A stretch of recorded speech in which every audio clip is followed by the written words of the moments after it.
And good evening and welcome to City Focus. I'm Marty Olsen, your host, and tonight I'd like to welcome back an old friend of mine and the community at large, Mike DiMauro from the day paper, sports columnist, although I think that he really has got a craving for political stuff here.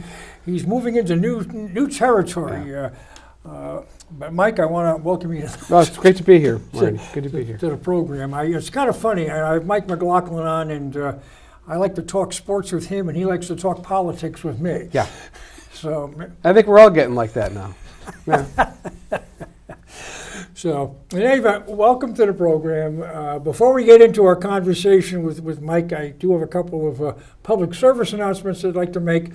One is we've got a basketball camp that Tammy Millsaps is running along with Kareem Brown at New London High School, and that starts next week.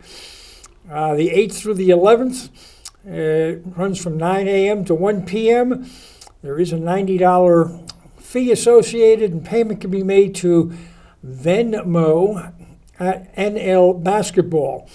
No checks are accepted, but if you're looking to have your youth hone their skills, this may be a good opportunity to do so. So give her a shout out for that. And next week, like I say, I think I'll stop in and try to check it out if I get an opportunity and see what's going on. And I'd also like to continue to promote the New London Kiwanis annual golf tournament, which will be on September 16th at Shinnecossett in Groton. And we need players, we need sponsors, and we need raffle prizes and volunteers. And this is our club's largest primary fundraiser for the year, and it supports our scholarship program as well as all of our other charitable giving over the course of the year. And every year it's been getting more and more successful, and we're building on success, and we appreciate everybody's contributions. So with that, let's move on to whatever we decide to talk about. Before we came on the air, we were just chatting briefly about a couple of local stars that Tyson Wheeler and Chris Dunn, and it appears that Tyson has landed on his feet at Brown University. Yeah, it was Tyson. I think was a little. I don't think he necessarily knew where he was going to land or if he was going to land anywhere after the UMass thing didn't work. And Brown's a good spot for him. We're all very happy. Yeah. Well, UMass, I mean, the coach up there got canned. So, I mean, the guy who hired him. So I guess a new coach came in, brought in a new team. I mean, which is not unusual. Yeah. Well, I think Tyson. We talked in the middle of the year last year. He knew then in the middle of the year he wasn't coming back. But it's not easy to find a job in that business anymore. So good for him. And Brown was obviously where Glenn Miller was. Oh yeah, and Glenn so had tremendous success there. He did. He got them to the NIT. He almost won the Ivy one year, which is big if you're Brown. So, up until very recently, the Ivy League has been Penn and Princeton, and Yale and Cornell have broken through. So it's evening out a little bit, but Glenn did a terrific job at Brown. When he moved over to Penn, things seemed to it didn't work out as well. No, I don't. Penn that I could see is very much a they want their people. They want Penn people to run their program, and Glenn is brusque, in your face, and cut from the cloth of Jim Callum. Yeah, and yes, and I don't think they liked it. No, in fact, I know they didn't like it, and I think if Glenn had it to do over again, he would have probably used Brown to go to someplace different. instead of Penn. Well, he did have success, and I enjoyed following Brown when he was there. I enjoy Ivy League athletics in general. I mean, football, basketball, watch an occasional women's game. And higher quality than people think. I agree. And I also, because I know you've been very active with D3 here locally, the D3 programs, especially our basketball, our schools are playing in some pretty tough conferences. National champions have come out of the Coast Guard and Con Colleges League. I mean, Amherst and what's this business school up outside of Boston? Babson, very good. Yeah, national championship. I always tell kids from our league here, go watch the Coast Guard Con game. Go watch Con play Amherst or Williams, and tell me if you think you can play in that game. You probably can't. Well, and I would agree with you. Most of these kids think they're going to the NBA. D3 is pretty rugged. Oh, yeah. And in recent years, Mitchell has come on. I think Todd's won 3 conference tournaments in the last 7 or 8 years. And they will be very good next year. Yeah. Now Todd's done a great job. I've had him on as a guest. And, he's a good guy. He's a when he brought in that big kid Santiago, I believe. Dom. He was that young fella grew as a basketball player and as a young man. Oh. He was on one of the championship freshman. teams. By the time he was a senior, he had matured. Yeah, very much so. So, yeah, basketball around here is getting more fun. Yeah. Do you see our local Michael Bassetto? Is he got another year at Mitchell? Mike is there again at Mitchell next year. I mean, that's why they should be very good again, and they were last year. But I think it took the rest of the team a little time to adjust to Mikey because the guy who has the ball in his hand, his teammates had to learn how to play with him, and as the year went along, they got better. Mitchell was really good at the end. Yeah. Well, Mikey's fun to watch. Oh yeah. There are times I think he gets a little bit too emotional, but he needs to rein that in order to lead the others. It's one man's observation. Well, it's interesting because at Mitchell, a lot of their games are in the 90s, 100s. So it's up and down. And I thought at the end of the year last year, he did a really nice job at not at just playing under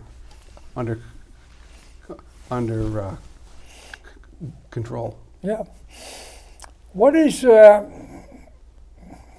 take with? Are you still going up to the Sun and covering them? I really haven't been. I've been up there once this year. It's just not the same anymore, Marty. I don't have the same passion for it. Well, I gave gave up my season tickets, and I was a ticket holder up there for almost since the beginning. And I have professional sports in general, but I was going to inquire as to your take on the Griner situation in Russia and. Well, I think she should have been smart enough not to put that stuff in her luggage, given where she was going. But that hardly merits jail time. So this is a political stunt, and they obviously want something in return. That said, it almost ought to be required reading or viewing of Midnight Express for anybody going overseas, because these other countries don't go by our laws. and what we're accustomed to may not fly there. Right, right. I mean, I don't know the nature. I know Russia has come back and said that they want prisoners in return. I don't know the nature of the crimes that those prisoners committed, but I certainly hope this gets resolved soon. Well, I don't find her to be a very appealing figure personally. I mean, I know people in security at the Sun who had heard duty with her when their team Phoenix has been visiting, and have not spoken. She's a real pleasant gal, but maybe you know different. You've seen her probably in a different light. All I can say, Marty, is every time I've dealt with her interview after game, before the game, she's been accommodating. Not once has she ever said, no, I don't have time, or that's all I can say. That's my. I wouldn't expect you to say anything more or less. No. That's what, your observation. No. But it's unfortunate, and it puts a lot of pressure on the league. It puts a lot of pressure on our government on how to deal with this, and it's not easy. Yeah, and I guess I wish there was a way we could pay WNBA players enough so that they wouldn't have to go play overseas, and they wouldn't be playing year round as they are now. It's to me it's not healthy. You shouldn't be playing 12 months a year. Well, it's not healthy physically or emotionally or mentally, the whole. Yeah, but the money over there is 5 times what it is here. But there's women's professional basketball in other countries besides Russia, I think. Yeah, but the Russian teams really pay. That's where the money is. And so I get it. And I also get why we can't pay WNBA players that kind of money here, because the revenues just aren't there. I get that. And it's not just in women's basketball. I mean, it's women's sports in general. It's tennis or golf or it's getting better. Soccer. Yeah, it's getting better, but it's not there yet. And I don't know that it's fair to sit there and say, because we deserve equal treatment too, we deserve equal pay. In the regular world, sure. In sports that is revenue driven, you can't. Well, I know this much. I mean, for the time I spent as a Sun season ticket holder, it was affordable. If this was if I had the same seats for the Celtics or the Knicks or the Nets or any NBA team, it would have been unaffordable. And there's a reason. I mean, there's elementary supply and demand that they wouldn't get any. I won't say anybody to attend the games, but it would certainly put a dent in attendance if the ticket prices were to be comparable to the NBA.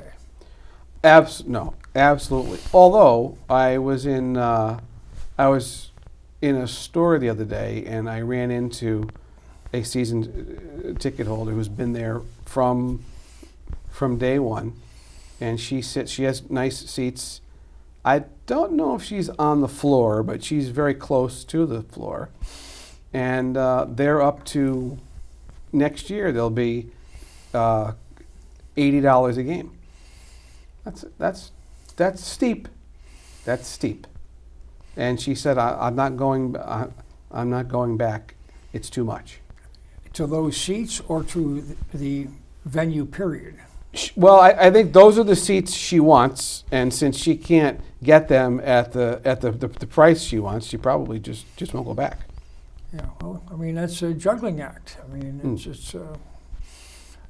professional sports across the board. I mean, it's gotten prohibitively expensive, which is why I'm attending a lot more college events because they're more affordable. And even college events can be a bit pricey depending on what level you're going to watch. I mean, UCONN's starting to get into the higher echelon in terms of their pricing structure. Their tickets are going up next year, and two things happened this week that I think are going to hurt them. This for basketball, for men's and women? Yes. The men's non-conference home schedule is dreadful. I mean, games you just don't want to see. The only good game that they play, non-league, is Oklahoma State, and even they're not. They're in the Big 12, sure, but they're not a name. They're not a name. It's a good game, and in every other game that they play, it's just a nobody. Were they playing Bucknell or Maine? Well, or all those, Hampshire? all those. You're not going to go. I mean, if you want to raise ticket prices, you got to give the fans something to see. And then on the women's side, we learned earlier this afternoon, I don't know if you heard, but Paige Bueckers popped her ACL and she's out for the year. That I did not hear. Yes. So we've made news here. Yes, so she's out, and so that will keep, I think that'll keep people home. If we can't go see her, do we want to go see this game? Now, Gino has always played a very good non-league schedule at home. There'll be good games, but still, Bueckers is the one everybody wants to see. Well, I think last year when she was out gave her a little bit of a glimpse into the Yes. future of UConn not necessarily being at the apex of the women's game. I mean, they're good, but they're not great. It's not like the old days anymore. Well, there's a lot of options now, Marty. You can go to South Carolina now and win a national championship. Yeah. No, I think UConn had a lot to do with that in making the women's game as popular as it is now. But in doing so, you've given kids a lot of other options. Now you throw in name, image, likeness, where they can essentially get paid to go somewhere. And UConn, I think UConn's cachet is not what it used to be. Yeah, well, Mansfield Stores is also not Boston, New York, Washington. That's right. That's right. I mean, Rutgers may be more appealing. It's a little closer to the city. Well, yeah, there's money. They're going to follow the money now. Now, recently you wrote a column of this nature regarding high school kids. Now, could you elaborate on that? Because I'm not clear. I mean, are high school kids now in the dough? Is that what I gleaned from your piece? High school kids in the state will be able to cash in on their name, image, and likeness, so long as the business in question is not related to gambling, alcohol, firearms, those types of things. But I'll give you. But if a local McDonald's wanted to Give you, Marty. If Mr. G's wanted to use Tyson Wheeler's son, let's say Tyson, who plays at St. Bernard, if they wanted to have Tyson on his social media accounts, talk about Mr. G's and represent Mr. G's, Mr. G's could pay him whatever they worked out. So, And that's what the market would bear. yes. So I don't like it because I think it makes cheating easier. I mean, or let's say you get an 8th grader who's going to be the next big star.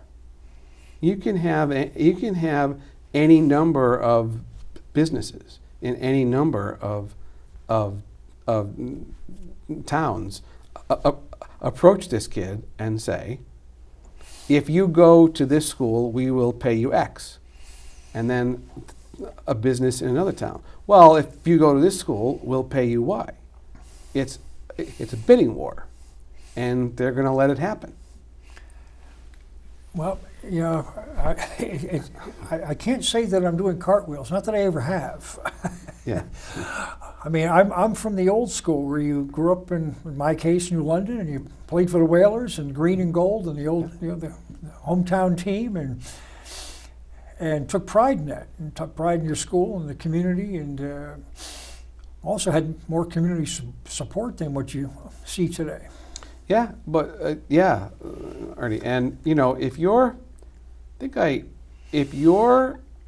an 8th grader in the area right now, your high school options are whatever public school is in your town. St. Bernard, Williams, Grasso Tech, Norwich Tech, the Agri-Science program at Ledyard, the New London STEM, the New London Magnet campus, and the Marine Science School in Groton.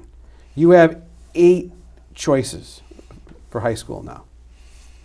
With all those choices, I mean, there's a lot of hands in the pot now, and now they're gonna throw money into it. I think it's a recipe to cheat even more. Well, it without the money, just the fact you've got these choices. Mm-hmm. In and of itself, there creates a recruiting concern. Sure. It's already happening. Well, it's been happening for a while. I mean, a coach leaves and goes to another school, and all of a sudden there's a parade of kids following the coach. Yep. Or they don't like the hometown coach, so they go over here. Yeah. Marty, there will be some kids in the ECC next year who will be at their 3rd high school in 3 years. Yeah. And you don't have to wait a year anymore. No, this is high school.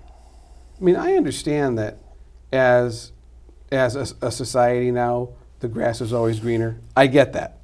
But this is high school. 3 in 3 years? Sorry, that's a bad road.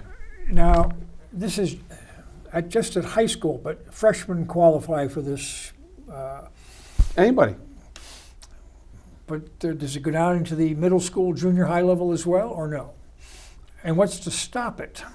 Well, there you go. What's to stop it? I mean, if I'm the coach of a team, you're a restaurant owner.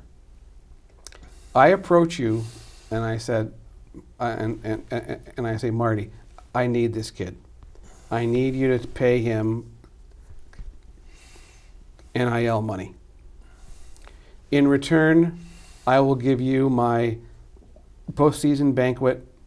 I'll come in for pregame meals with the kids. I'll send the parents to your place after games. Okay? Yep. So, in this case, the kid gets paid, you get more business, I get my player. Everybody wins. Except it's cheating. And who would ever know? Nobody.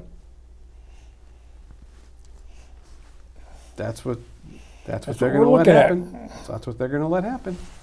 And this is the CIAC. This is Yes. just Connecticut. We're not looking at Rhode Yeah. Island, at least not yet. Or No, Massachusetts. there's only 10 states in the country that are allowing this right now for high school kids, and we're one of them. It blows my mind. I mean, I'm not exactly thrilled with the college. I'm not players. either. Never mind high school. This is just. Marty, I've never bought the argument that when kids are playing in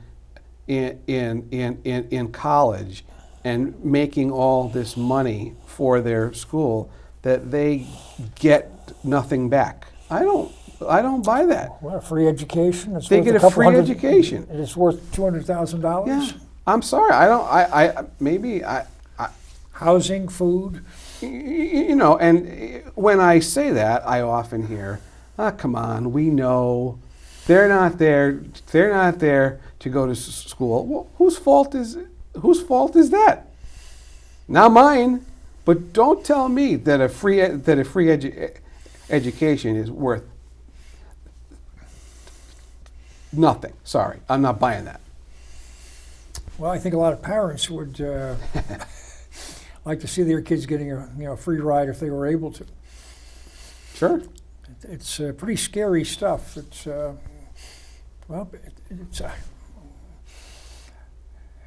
Boy, I'll tell you, it puts pressure on a lot of different aspects of society, and we don't know really what the implications are going to be down the road.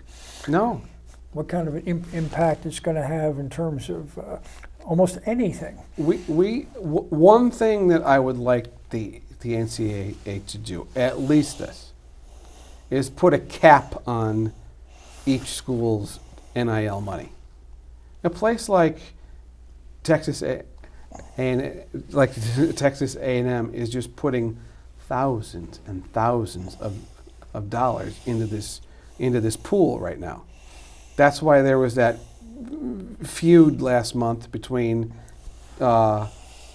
Texas A&M and Alabama, because Alabama started to see, hey, we might lose this arms race. We don't lose anything, but if it came down to those two schools for a kid, Texas A&M could pay that kid more. That's what we're doing. Well, it's ironic. Just recently, I watched for the umpteenth time the ESPN program on the SMU. Oh, right. Yeah. I mean, that would not be illegal now. No, a lot of the stuff that's been. And here they got the quote unquote death penalty, and Right. it hammered the hell out of their Right. program. Right. And now it's okay. It's unbelievable. I wanted to touch on. Looks like we may. Do we have a call, guys? We do. Let's go to the phones. Good evening. You're on the air. Hi, Marty. I'm just sitting here listening to your program, and normally I don't watch sports talk shows, but I just started watching it because you had Mike on tonight, and both of you are interesting people. But I'm laughing at you talking about middle school and these kids being recruited to other high schools or going to other high schools. Now, I've got something on the flip side of that. I don't know if you heard what some parents are doing, and they've been doing this for quite a few years. Not when my kids were in school, but probably the next generation down, or maybe parents who now are in their 50s or 40s, I don't know. A lot of parents are keeping their kids out of school. Instead of sending them to kindergarten when they're able to go, they keep them out for another year. This way, they have more time to play, and they're one step ahead of their peers. In other words, if my son went to school when he was 5, Johnny's going to go when he's 6, and he's going to have the edge over that little 5-year-old because he's had already a year of soccer or baseball or whatever sport that this other child has had. So nobody talks about now, but I've been reading about this quite a few years ago, where that's the big thing. Parents are sending their kids to school a year later, letting them play their hometown sports, rec, whatever they are, so they have a better chance of getting into that Little League team or that Premier Soccer team, before some of these other kids. So anyway, I'm going to leave you with that, and I'll continue listening. Thank you. Thank you. That was a good call. Great. She's spot on too, Marty. Spot on. And she'll be reading about it more as we get into the fall. Trust me on that, because I'm just starting to look into this stuff now. Prep schools do this a It's lot. called red shirting. I mean, Well, they call it reclassifying now. well, it used to be red shirting. And especially in prep schools, but we're seeing it in high schools now too. It's essentially going back a year academically, so you have the extra year to keep playing. It's a money grab, Marty, is what it is. Go back a year, so you have to stay here another year, and we can get another year. We can get another year of money out of you. That's what it's about. And I think what the parents don't quite realize, aside from that they're being sold a bill of They all of think their goods. kids are going to be D1 players yeah, and the next that. Michael Jordan, Larry Bird, and Dick Butkus or whatever. Right. But sooner or later, those kids are going to end up playing against kids their own age and their own skill level. And they won't be prepared to handle that because they've never had to. They've always been the bigger kid, the year older. I mean, there were kids in the ECC last year playing as freshmen who were actually who should be sophomores. Eventually, that's going to catch up to you. But the caller, spot on. Well, yeah, I'll tell you, as I'm looking at my just general list of topics, I'm going to have to bring Mike back because we're not going to get through this stuff. We got too much to talk about here. I wanted to just touch on with your recent column with UCONN and the ACC. And because you've also written extensively over the years about the need to upgrade the Civic Center, or the XL Center as it's affectionately known today. But without being in a power conference, does that pay off? Well, for that, Marty, I'd make the argument that the Big East is a power basketball conference. So I do think they need to, they either need to fix the XL Center or forget about it and play everything in stores. But as that building stands right now, it's not going to be functional too much longer. It's just old. And what they want to do is make it like a 12,000 seat, one level. More like Arena. Bridgeport or Yeah. the Dunkin' Donuts in Yeah. Providence. Put the luxury boxes at the top of the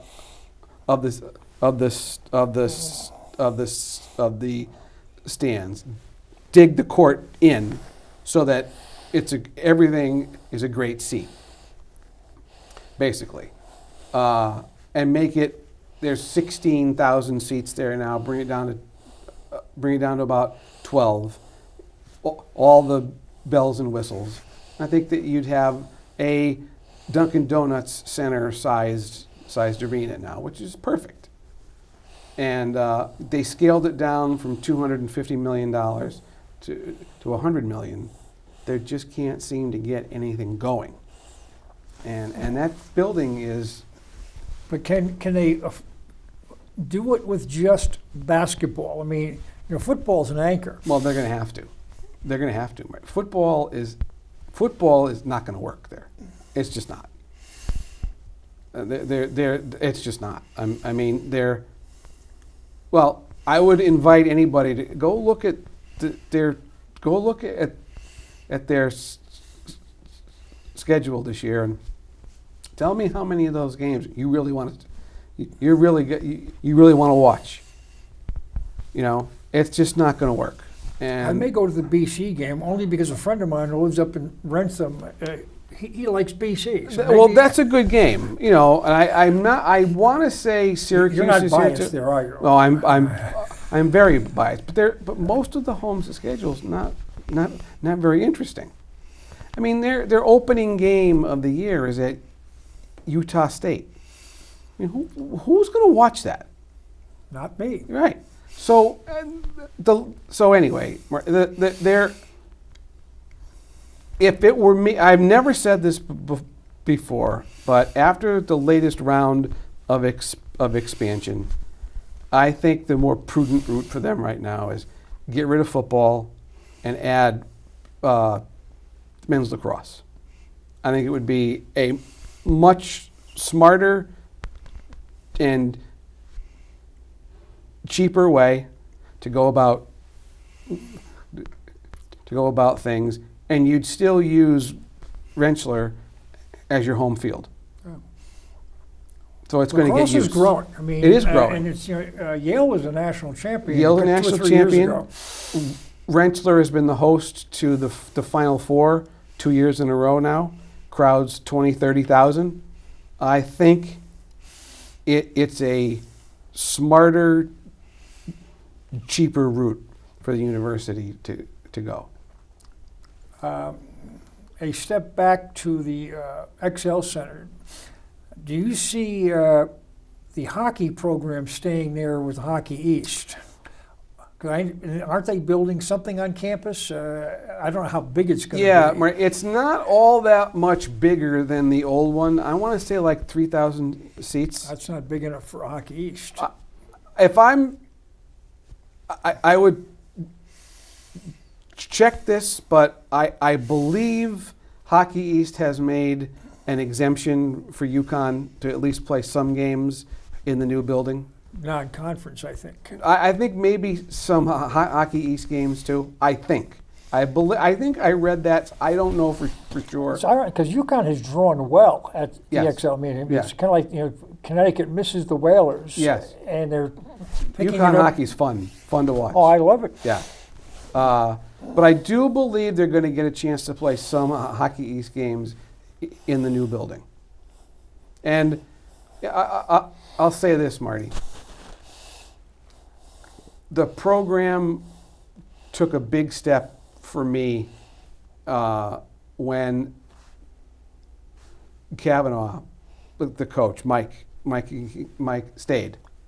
His Because alma mater, thought- was it B or BC? BC won 3 of its 5 national championships with him as the assistant coach. He was the brains there. And I thought for sure when Jerry York left, it would be a seamless transition. Well, of course, Cav's coming home, and he stayed.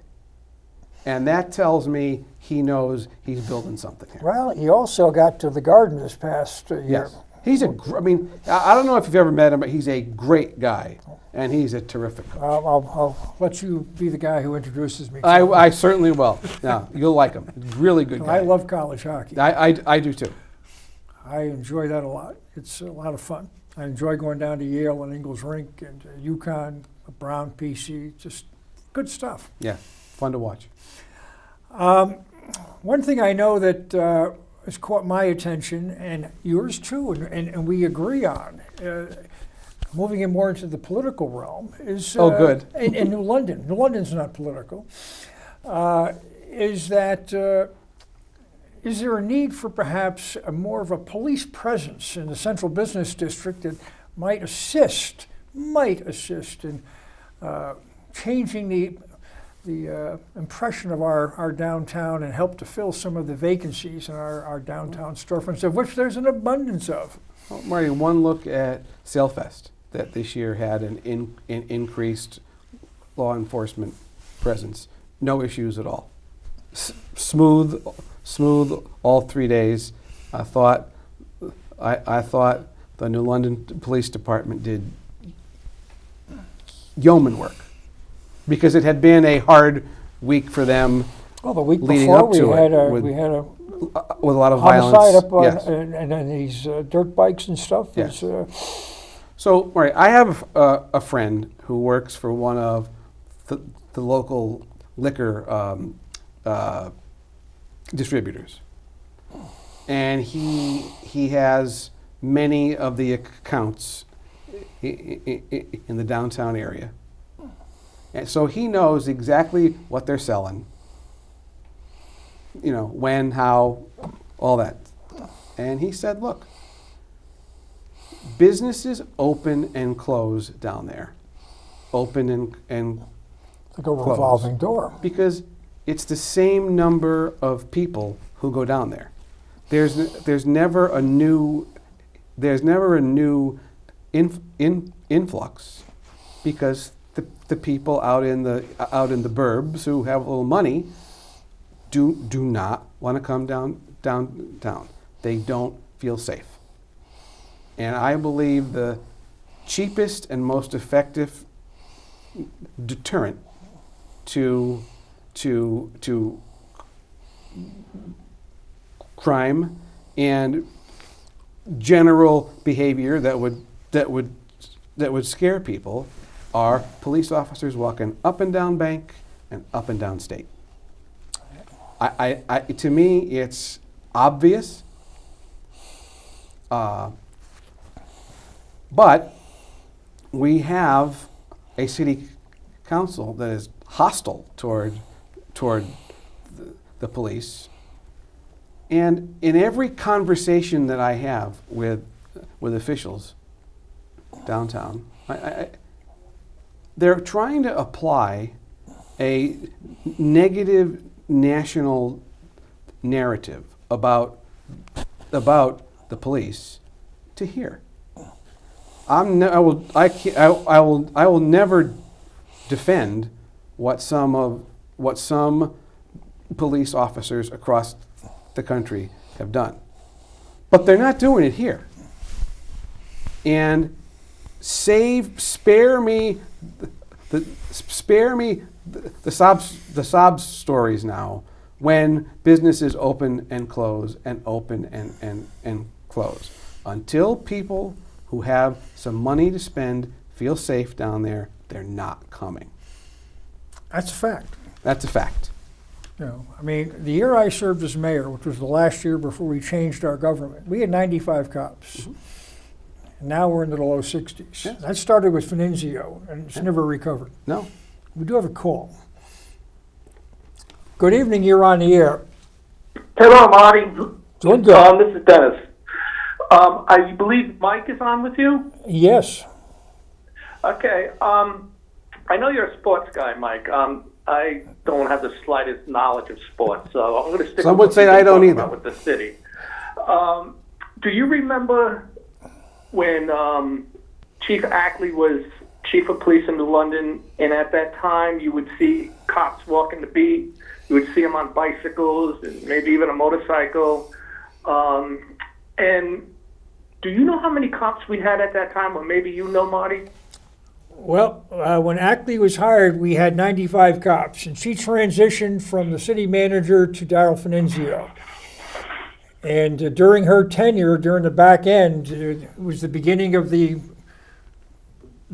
collapse, a big hit for the department.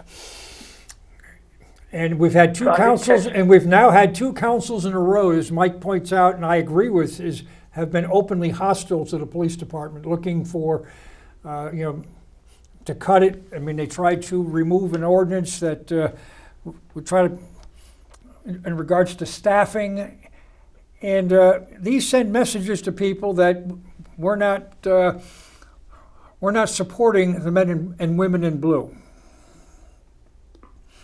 Well, in ways, I don't think this government in our city is supporting them. They seem to have their minds on helping all kinds of their special groups or projects. I want to ask you something about the new police cars. as far as I'm concerned, I don't know why they bought these cars. I mean, for probably what they spent for these cars, they probably could have got a couple more police officers. But the fact of the matter that you can't tell it's a police car until you're right on top of it seems to me like instead of preventing a crime, they were sitting back and waiting for a crime to happen, and then they're going to jump in there. The presence of a police officer is to deter people from doing something wrong. How are these cars deterring people from doing something wrong? Well, you want to I hear never what thought of that. They are dark. I will say that. He's not wrong. Dennis is not wrong. Maybe they want that. I don't know. discussed this, so this with the they chief can sneak or, up on you. No, I hadn't ever thought of that. But no, they don't. Sometimes you don't know it's a cop until ooh, there he is, right there. Well, I think I'm going to go. It's really hard to hear you guys. You're like very soft. my goodness. Well, I thought we were pretty bold, but thank you for calling. All right, Marty. Take See you care. later, Mike. Well, I'd never heard that. Well, I've had people comment regarding the new cars, but the abuse that police vehicles take. I mean, they're on the road 24/7 all year. I mean, they turn over quickly. I mean, it's and they should turn over quickly. You can't have those down. You know, and another topic that you hit on recently, and I'm going rapid fire here because I don't know I'll get you back, but it has to do with having firearms at sporting events. And which is, I'm saying to myself, you know, who's to say that there's not firearms there now? Oh, no question. All right. There are firearms at games now. But what my concern, it would not shock me if we actually saw one at a game this year. I mean, I think about your average high school football game. They're at night. There's a big expanse.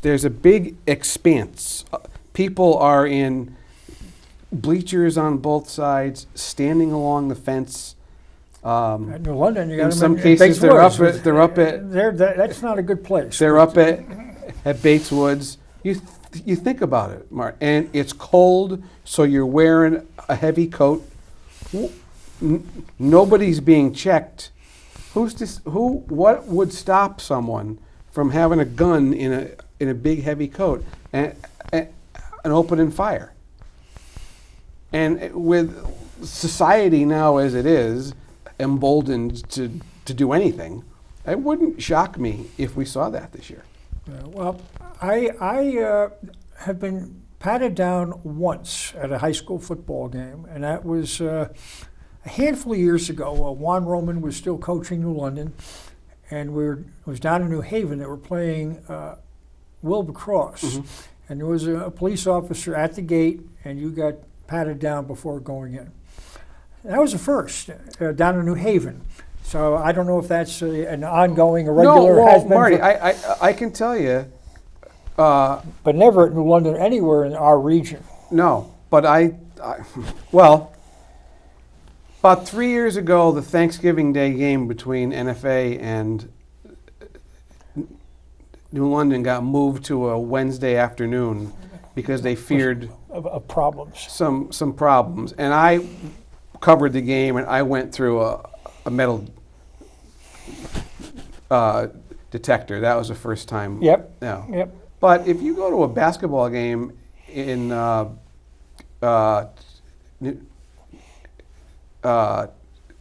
Haven now, you go through a metal detector.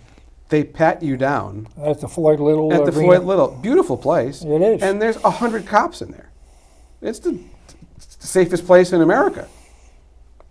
No, but meanwhile, Marty, we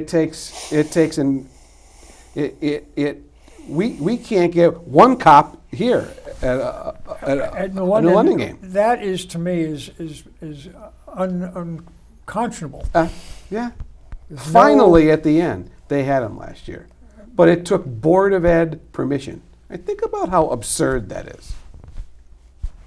You know, I mean, Brian Wright, Chief Wright, prior to becoming chief, I mean, he would often take a shift at the ball games, We see them all the time. football games, basketball games, and he's a big man. Mm. And he's got a presence about him. I mean, when he's in the room, you know he's in the room. You feel much better. And a very good friend of mine who used to be a Hartford Whalers season ticket holder many moons ago asked a cop one time going into the arena, says, you know, well, you know, an awful lot of you guys here, says, you know, and the cop says, you know, we're not here to watch you. We're here for you to see us. Mm. Because if you see us, you feel better. Yes. You feel safer. Yes. And that's what it's all about. Bank Street. Same concept. Same philosophy. Yep. Has to be there. Yep. State Street. No doubt. No doubt. You know, you go to Mystic, you go to Newport. These places are packed. Mm-hmm. People go there because they feel safe. Safe. Yes. Well, Mike, you know, we've gone through our 50 minutes like 15. It's been quick. Well, I'll come back anytime. We've hit a lot of topics. We've had fun. There's a number of things I'd love to have got to you with, but we'll have to do it again. And not once every 3 or 4 years, maybe Anytime. once every handful of months. All right. You Good and to see Bidwell you, are good guests. All right, folks, you've been watching City Focus. Mike DiMauro has been my guest. Good night.